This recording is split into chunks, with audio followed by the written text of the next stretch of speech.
Hello. You may need to turn up your volume a little bit because I'm not going to talk too loud today, so if you need to adjust that, turn it up a little bit now. I just wanted to let you know that my Nido whole milk came a few days ago. This cost me $13.88. It looks like a number 10 can size on the top, and of course on the bottom, hard bottom to the can. But it's actually not. I think around it is, but this is actually, I don't have another one here to show you, but this is actually taller than a standard number 10 can by probably, I'm going to say, a good inch, maybe a little bit more. So this is whole milk. I got it on the internet. Mine I bought at walmart.com. There are other places you can get it, but if you order more than a certain amount, they will ship it for free. Not very much. I'm trying not to make this spam so I don't get deleted here. But I took a look at the, excuse me, I got an itchy nose. I took a look at the can, and it has one little drawback. Thought you might want to see. It has, this could be a positive. To me, it's a drawback. This has one of those aluminum zip lids, so you just pull this little tab across and the whole thing comes open. Now that's a good thing for convenience sake. It also comes with this resealable plastic lid. This does not really have to be refrigerated once it's opened if it's used quick enough, but you'd be better to put it in the fridge, and you'd be better yet to put it in your freezer. You'd be better yet to put it in pint or quart jars and put an oxygen absorber in it, put the canning lid on and screw it down. There's another video about that on this channel about dry packing food in canning jars. So the drawback is, now you can see it really well, this lid is flexible foil, so anything that's sharp will probably easily puncture that without any trouble at all. What you might want to do in that case, if you decide to order this, I would stick it aside in a cardboard box and cushion around this, maybe even put bubble wrap around it, especially around the top.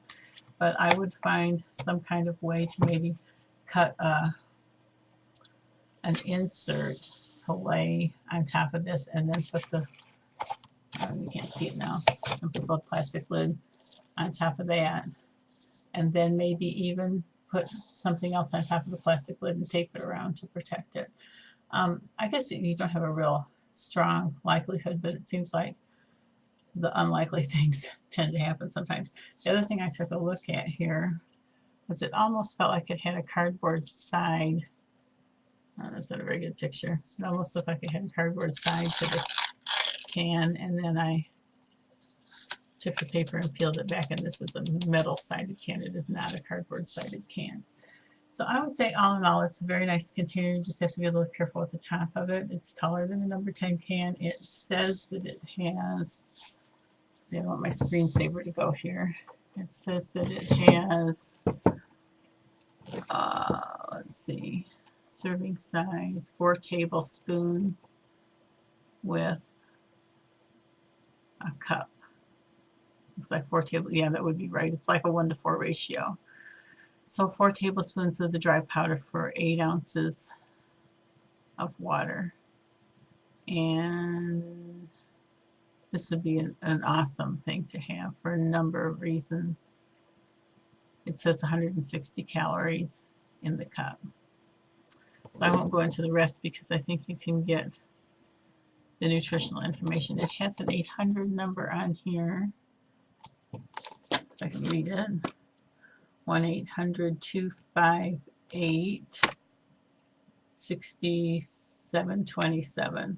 That's Nestle. So I was just pleased as punch to find this, because 20 years ago when I ordered a couple of cases of it, and then I've ordered some since, it was not wasn't an easy thing to find. So it wasn't this brand. I had ordered another brand.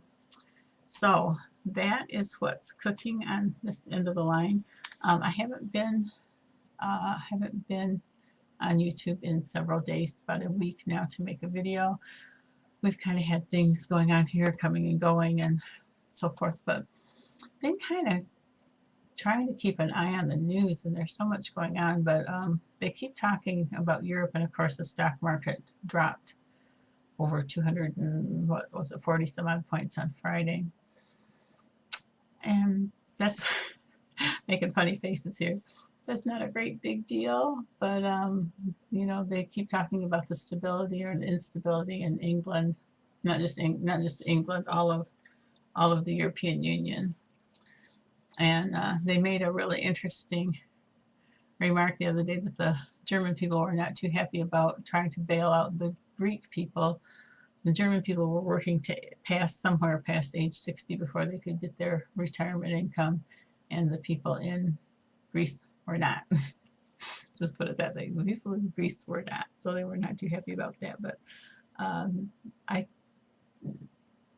think it would only be wise and prudent to say that none of us knows for sure. But I just haven't had that urge lately. It's been funny for me. It's been a really odd thing for me because I haven't had the urge to go on, oops, I'm all crooked, get everything straight here. I haven't had the urge to run out and stock everything up. And normally as soon as I'm, you know, run down on a couple of items, I'm just very anxious to get out to the store and stock it all back up again. So I'm sure there's 100 other things I wanted to say in this video, but I'm not talking very loud today, so I think I'm going to kill it right there and just end it here. But I thought you might like to see this. It really didn't take very much time. They were out of stock on this for a while. I may have been partly at fault for advertising it inadvertently. So I hope you're having a fine weekend, and there's still plenty of good weather left this summer to go out and do lots of magnificent things. I'm hoping to get some kind of a haphazard garden put in, Lord willing, and the creek don't rise, as they say. And I did watch that. I did watch the PBS program. I can't remember what the name of it was, but it was about the coal mining in West Virginia and how they do.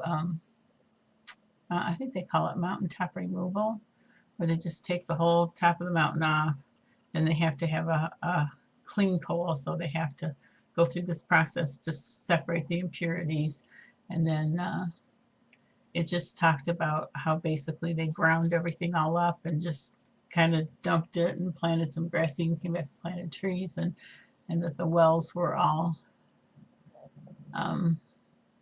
practically destroyed and contaminated. The people couldn't shower in the water. They couldn't do anything with the water. The water was orange. It had all kinds of chemicals in it. The people were getting sick. And, you know, I'm not usually on the great big environmentalist bandwagon, but that was pretty sad stuff. And then because they just, you know, take all this mountaintop and take what they want out of it and just pitch it all back in the same sort of region, then when it rains hard, they get some real problems on their hands. So it was really, really sad to see that. And I think that we should be, somebody tell me why we can't burn more natural gas for electricity. I thought we were just awash in, like, you know, lots and lots and lots of natural gas in this country. So somebody explain that to me, why we can't burn more natural gas for electricity. And I guess I'll end there. I'm sure I had like 10 other things I wanted to say, but I'm sure it'll wait till next week. So I apologize for the big gap in the videos. I want to welcome the new people that have signed up the last few days. I think that if you have a question, if you go back and scan the titles or use the little search bar thing on the channel, that you'll find answers to at least the things that I have addressed are all on there. And I think you'll find the answer to most of what you want to know regarding food storage. I don't have a lot of the other topics that preparedness people are interested in, but those are covered on other channels. I try to keep a real narrow focus. I'm basically about the long-term storage of food and non-food items that will get you by in a pinch. So we hope we don't have a pinch. I'm hoping we don't have a pinch. We've had real strange weather systems coming through here the last 2 days, and we're under another one right now. So I've been having kind of a bad couple of days, but it's going to get better. It always does. So I wish you and yours well, and that's 9 minutes and 50 seconds, which is a little bit too long. So God bless your efforts to prepare. Make a list, check it twice so you can eat more than just beans and just rice. And even if the only thing you do is buy $4 worth of salt, you can get it 40 cents a container if you buy it at the right place. If all you do is spend $4 on salt this week, you've made a huge impact on your preparedness level. Take care. God bless you and yours. Bye.